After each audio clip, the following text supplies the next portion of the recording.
Yo, welcome back, guys. This is day 14 of improving my articulation. So, let's dive into this. Do you rely on people for motivation? This is this is an example of situation in which you meet awesome people and are motivated because you realize that you lack self-worth. Think of that think of the time you attend an event, seminar or conference related to your work or studies. There you meet and talk to people who are expert in the field, who have superior skill and more success than you. It gives an immense exposure. While you were there, you felt and thought, I am going to be great in this too. Why wasn't I working hard all this while? If I were, I would have been impressive too. Upon returning, you start planning as you experience a surge of inspiration growing in you and you think about the thing you have been wasting your time on. You start cursing, criticizing, and blaming them. You decide in the moment that you are going to be making change now and become serious toward works. And in about 10 days or so, you go back to doing what you were doing previously. The newfound motivation is gone. Do you know why that is? Well, at that event, three things happens. In the room, you saw a version of what you can become in terms of success and skill. Your self-worth took a severe beating as you weren't the impressive somebody somebody people wanted to talk to or talk about. You were an unknown who talked to impress somebody. You meet with several people who were competent and awesome in everybody's eyes in that room. Therefore, naturally, you wanted to be approved and accepted by them. One day, they are gonna know you.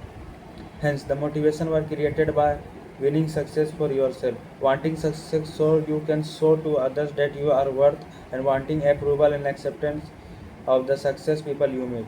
Two-thirds of your fucking motivation come from outside, one-third from inside. When these oth- when these other left your mind in 10 days or so, so did two-thirds of your motivation, and you went back to doing the same things. And then you are sitting with your phone in your hand wondering why you are not motivated anymore. As a result, you start glorifying these events in your mind, romanticizing the people you met as thought they were perfect being, and blaming more strongly the people in your life as if they had tied your hand. It's because of them I don't work hard. Your problem is your motivation come from outside, and you have labeled outsider as the ideal source of your motivation. If you want to be crazily motivated to do anything, 100% of the reason to do that things will have come from the inside. Work like others, and them will have to be replaced by myself. It should not be I wanna show them, but I wanna show myself. Not I wanna I wanted to be great so that they will impress, but I wanted to be great so I can be satisfied with myself. You have to keep this word in the mind myself. That's who you are. That's the one who gets affected, and that's the one whose life it is. If you are relying on others, you are indirectly controlled by others, and the others don't give a shit about you. That's true. Now, how do we achieve this? Buckle up, my friend. We are gonna take the word myself up a few notches and create a new fundamental principle. You are a nation. That's how you will have to start seeing yourself from now on. You are a nation in yourself, and I am going to prove it to you. Chapter 11. You are a nation. Becoming independent. Before we move on the nation part, let's make sure we know what our objective is. It is simple. It is the simple question: how do you extract self-worth, approval, acceptance from yourself? To do this, there is a need to be a self first. This means you will have to get to know yourself. When you are getting to know yourself, you will find out that you have specific wants, desires, and tendencies in you. one of those, you are gonna find out that there are certain things in you which are the enemy. It could be certain desires, some urges in you, or some tendency which cause self harm. Basically, they are set out to ruin whatever you wanna build. When you find out all these things, you realize you need to bottle them the fuck up. You need to control this shit. Therefore, you create self control. Sounds awesome, right? It is. Self control creates rule, establishes some morality according to which your actions and choices are going to be regulated from now on. This means you are becoming your own person. As you are taking control of yourself, you have rules now. You have morals grounds which you don't breach. Now think about what just happened. The moment you say you have rules and morals code, you are, you are kind of becoming your own authority. This basically means for first time in your life, your self is in charge for you. And when you are able to pull this off, for sometimes when you are making decision in your life, taking into the account what the rules and moral codes are, you experience self-respect. Damn, this shit is coming together. Self-respect in turns make you feel that life right now it's all right. It's it's make you feel proud of yourself for making decision that you want to make. Lastly, self-respect assure you that the self as the current authority is the best for you, and that, my friend, is the entire game. Being in full control of your action and decision. Now stay with me. What you think happen when you don't have self-control? Those very tendencies, desires, and urges that are the enemy easily took over you and become the authority. It could be greed, lust, and anything. And we see this happen all around us. For example, porn addiction or some sexual practice that changes, that can damage your healthy relationship, or a power trip that doesn't care about consequences. These are common examples of desires and tendencies that were supposed to be spanked by self-control and kept in check. And that is why self-control is a paramount for the self to remain the authority of you. Without it, these fucking enemies can take over and destroy your mental peace. But it's not only the self-control. Self-respect is equally important. While self-control takes care of inner demons, self-respect takes care of the enemies outside. Without self-respect, you leave yourself open for people to take over and become your authority. You don't want example for this. You have seen this shit happen all around you. People doing anything to make someone happy, disregarding their self, their own wants, plans, everything, and not just for love. This happen all over the world for approval, acceptance, and self-worth. Yikes. So self-respect ensures nobody fucks with your authority over your mind, feelings, and wants. Becoming a nation. This is how you need to start seeing yourself from now on.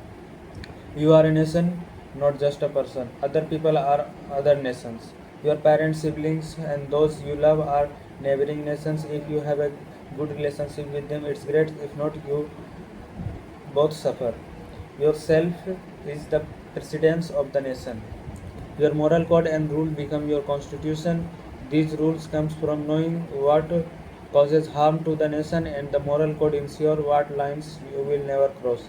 Self-control is the security force that enforce the rules and moral code in the constitution. Self-respect is the happiness index of your nation. This is felt when self-control does its job well. The desire, urges, or tendencies is in you that cause harms are the terrorist. Your ego is the opposition parties. I want you to be the best, but it doesn't know what best is, except that it is a word that makes you feel great, and because of this, the self must govern the ego and work together on certain project. Self-satisfaction is enjoying the prosperity from the results. Therefore, the foreign policy should be never to give anyone else the authority of your nation, whether it is desire of people, whether it is for love, approval, and self-worth or pleasure. Yourself should be the authority. Becoming a diplomatic. Your foreign policy is as strong as your diplomacy. You are going to meet a lots of people in the life. You can't just allow anybody to start fucking with your feelings, which happens a lot. It happens in the name of wanting someone's approval, in the name of being liked by colleagues, and in the name of love. What does it mean? The answer is because of that really numb things called ego. Your ego cares too much about how people see you, what people think of you, and how to control those two. Well, the honest truth is you cannot control how people see you and what they think of you. You can watch a thousands of videos on how to make people like you. Even then you will find some who won't for no specific reason, and their making smacks behind your back will bother you a lot. The the same goes for rejection. People will reject you, and your brain will go, how dare you reject the awesome creation that is me. People are gonna do whatever the fuck they want. You get to control what you do and how you think. That's your only privilege. So for on for your own benefits, in order to shut your ego down, you will have to learn to let go. The more you master it, the less you are going to give a fuck about what people think of you. Letting go can be boiled down to two simple things. You cannot please anyone, you cannot control anyone. Simple enough, right? If you can practice this simple enough saying in the life, your ego will be in check. You really can't waste your time and go around blaming people for being asshole because people are none of your business. You have to understand what your ego is doing. Your ego creates a much higher opinion of yourself that what is true in reality. When you think very highly of yourself, you may have trouble seeing the simple truth. That happens because your head is very far up your ass. The ego gives you two simple formula: I can and they can. They can't. Here is here is an example of I can. Let's talk people who think they are the hottest shit on the planet, therefore they believe I can charm and control any person I want. The truth is, soon enough, some person is going to walk into your life and rip apart your plans and strategy to pieces. It will happen because of probability. And when it happens, your ego is going to be shattered, which might makes you obsess over this person. You will do so because your ego doesn't only teach you I can, but also they can't. So you will see a person unable to be controlled by you and think, how dare they do this? How dare they break the pattern of everybody liking me? They can't do this. To this, the ego will respond again and more, again with more overconfidence. I can still get them to like me. I will change myself. I will try a new strategy. And from then on, being a continuous cycle of I can control them, they can't do that. In short, I can and they can't. God knows how many people have destroyed several years of their lives being stuck in this bullshit. How many people have entered terrible relationship because of this? How many people are doing anything to please someone at the workplace or school? If you two are stuck in this cycle, let them go. It's your stupid ego that has gotten you into this. You are fine. This cycle prevent you from seeing the reality that is right in front of you. If you care to look at the reality, the fact would be laid out pretty neatly, but your numb ego keeps pushing you to focus on what this makes you feel instead of what this means. This prolongs the suffering and makes you keep going back to them or keep longing for their approval. The truth is, you cannot and they can, and this is where we started. We can't please everybody, you can't control anybody. What you do control is yourself. So why not put all your focus on there? You are a nation after all. Your ego is the numb believer. People, and that includes you, are most interested in themselves, and it is that self-interest which is making you want to be interesting and important in the eyes of people too. People come and go. How many of them are you going to keep pleasing, and for how long is this strategy going to last?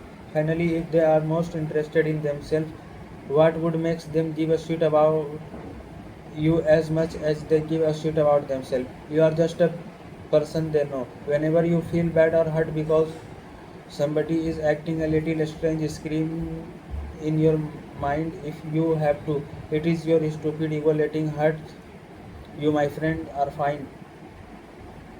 Your reality is exactly how it was, and in reality, it doesn't fucking matters. You can't control people, and you shouldn't have to think about it too. You wanna feel better? Apply the concept of specialness that we talk about in the second chapter. You earn your self worth. People shouldn't be giving it to you in the first place.